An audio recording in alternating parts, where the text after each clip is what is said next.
विदुर का दिव्य तपः, महाभारत का छुपा रहस्य। अगर मैं आपसे पूछूं कि महाभारत का सबसे समझदार और नीतिवान पात्र कौन था, तो शायद आपका जवाब होगा महात्मा विदुर। लेकिन क्या आप जानते हैं कि विदुर को सिर्फ एक दासीपुत्र समझना एक भूल होगी?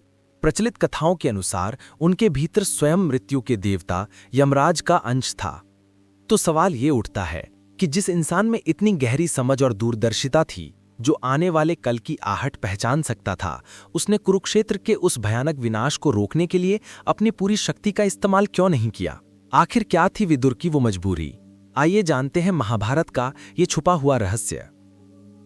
इसकी जड़ें एक पौराणिक कथा में हैं, जो ऋषि मांडव्य से जुड़ी हैं। कहानी कुछ यूं है कि एक बार कुछ चोर राजा का खजाना लूटकर सैनिकों से बचने के लिए ऋषि मांडव्य के आश्रम में जा छिपे।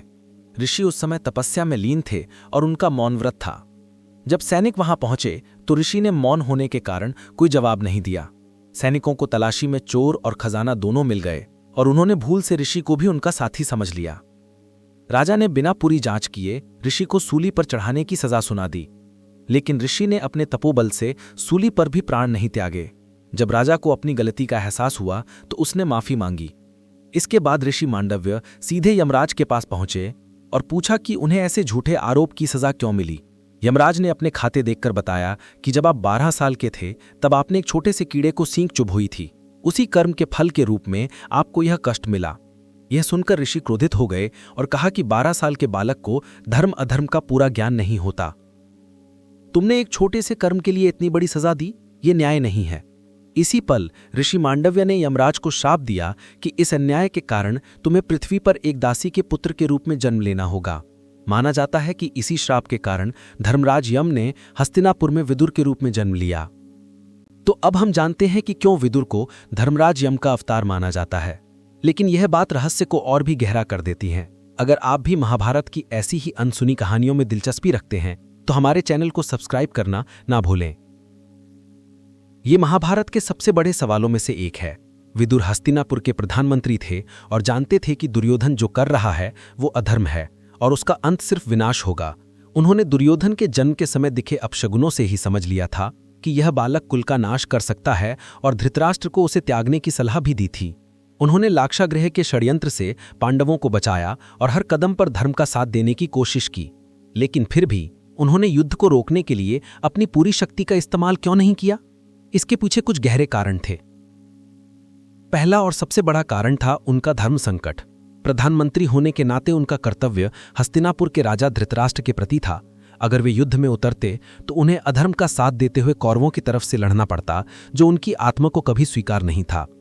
दूसरा कारण था दुर्योधन का किया हुआ अपमान। जब भगवान कृष्ण शांति दूत बनकर हस्तिनापुर आए तो उन्होंने दुर्योधन के महल की जगह विदुर के घर पर रुकना चुना। इस बात से चिढ़कर भरी सभा में दुर्योधन ने विदुर को दासी पुत्र कहकर अपमानित किया और उन पर पांडवों का पक्ष लेने का आरोप लगाया। इस अपमान से आहत होकर विदुर ने सभा छोड़ दी और प्रण लिया कि वे इस युद्ध में हिस्सा नहीं लेंगे। कुछ कथाओं में तो ये भी कहा जाता है कि उन्होंने अपना वो धनुष तोड़ दिया था जो उन्हें स्वयं भगवान ने दिया था। वो जानते थे कि जो होने वाला है उसे बदलना अब उनके बस में नहीं है। महाभारत युद्ध के बाद विदुर कुछ समय पांडवों के साथ रहे, पर उनका मन राजपाट से उठ चुका था।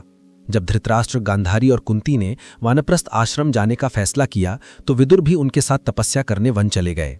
वहां उन्होंने कठोर तप किया। उनकी मृत्यु भी उनके जन्म की तरह ही रहस्यमयी मानी जाती है।